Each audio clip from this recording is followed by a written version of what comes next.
Minum kopi dulu sebentar ya. Bismillahirrahmanirrahim.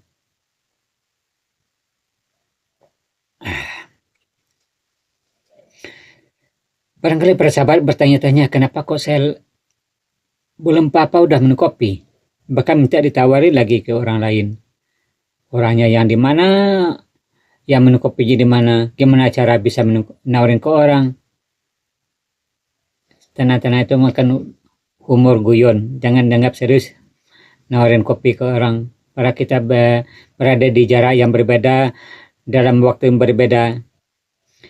Sekarang saya akan menjelaskan pada sahabat apa tujuan saya meminum kopi di awal, apa maksudnya, dan disinilah yang jadi pokok persoalan. Sebenarnya saya akan menyampaikan suatu persoalan yang sangat penting untuk kita ketahui semua dalam hal apapun, khususnya dalam ilmu agama. Semoga kita tahu. Dengan harapan saya kita tahu sebenarnya yang kita minum itu seperti minum kopi tadi. Sebenarnya yang kita minum itu apa? Itulah yang saya maksud. Dan untuk itu silakan simak video saya ini. Selamat menyimak. Assalamualaikum warahmatullahi wabarakatuh. Bagaimana kabar sahabat semua? Saya berharap semoga kabar baik senantiasa menyertai para sahabat hendaknya. Amin.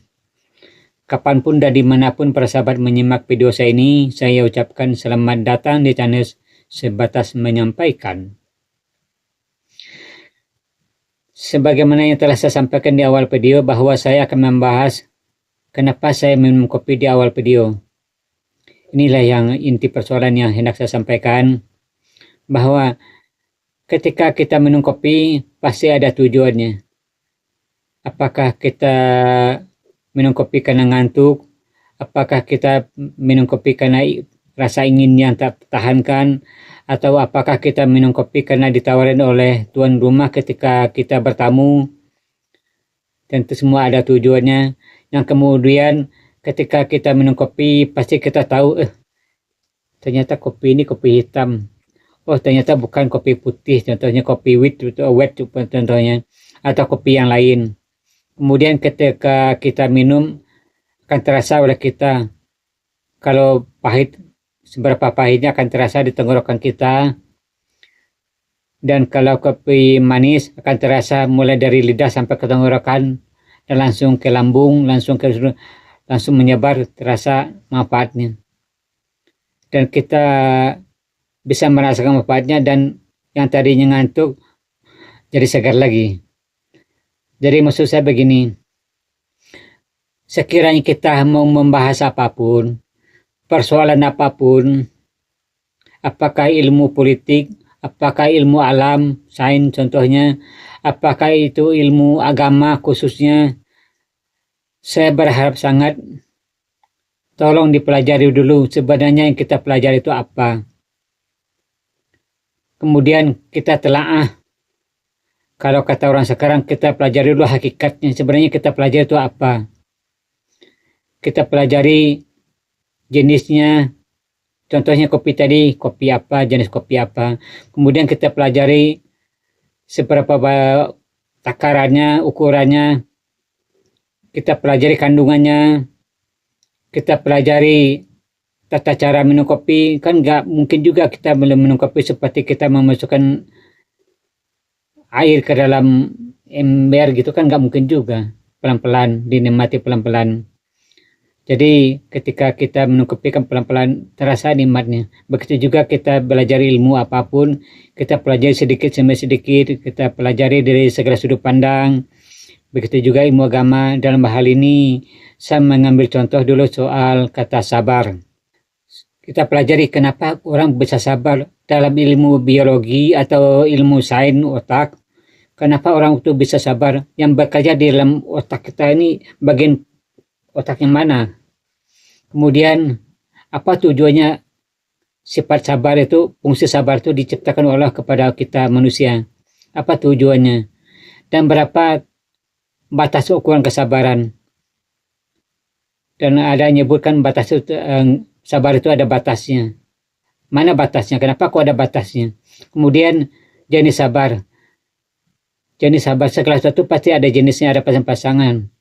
pasangannya, karena yang tidak ada pasangannya hanyalah Allah Subhanahu wa taala. Kemudian sifat sabar itu apa? Harus kita pelajari. Karena sesuatu punya sifat. Sifat itu adalah ciri khas suatu persoalan. Dan dia melekat pada persoalan itu sendiri. Kemudian ukuran sifatnya berapa? Karena sesuatu pasti ada ukurannya. Tidaklah Allah ciptakan sesuatu tanpa ada ukurannya atau tanpa ada qadarnya. Kemudian aturan hukum yang berlaku pada sifat sabar itu apa? Atau aturan hukum yang berlaku pada tugas yang disampaikan, yang berlaku di sabar itu apa? Karena sesuatu pasti ada ukurannya, ada ketentuannya, dan ketentuan itulah yang kita kenal dengan qada. Dan qada dan qadar itu adalah ketentuan aturan hukum yang berlaku pada sesuatu, dan ketentuan hukum itu ada ukurannya, ada batasannya. Itulah yang disebut dengan qada dan qadar. Ini persis saya. Sekiranya ada yang tidak pendapat, silakan disampaikan di kolom komentar atau ditanyakan kepada guru atau ulama yang para sahabat kenal. Kenapa saya menyampaikan ini? Agar kita tidak lagi menjadi orang yang bisa ditipu oleh orang lain. Banyak terjadi saya lihat karena ketidaktahuan kita, maka ketidaktahuan kita itu akan dimanfaatkan oleh orang lain. Banyak yang mengatasnamakan ini itu, ini berkah. Sementara kita berkah itu nggak ngerti, berkah itu apa? Kapan berkah Allah itu turun? Masa iya kita ditipu dengan orang yang berjenggot contohnya, atau bersorban, atau mengaku-ngaku orang mulia, kita ditipu gini-gini ini, mengatakan mata sana makin berkah, sementara kita nggak ngerti berkah. Ketidakmengertian kita itu akan dimanfaatkan oleh orang lain. Hal ini juga berlaku dalam hal apapun, dalam bisnis, dalam politik. Ketidaktahuan kita akan bisa dimanfaatkan oleh orang lain. Ada istilah, orang tidur bisa dimanfaatkan oleh orang bangun, orang bodoh bisa dimanfaatkan oleh orang pintar, orang lemah bisa dimanfaatkan oleh orang yang kuat. Bagaimana? Apakah para sahabat setuju dengan pendapat saya? Sekiranya para sahabat setuju dan paham, alhamdulillah. Berarti buat sahabat, jempol. Mantap. Akhir kata saya ucapkan terima kasih atas segala perhatian sahabat. Mohon maaf atas segala kekurangan saya. Dan saya tutup dengan Assalamualaikum warahmatullahi wabarakatuh. Dadah.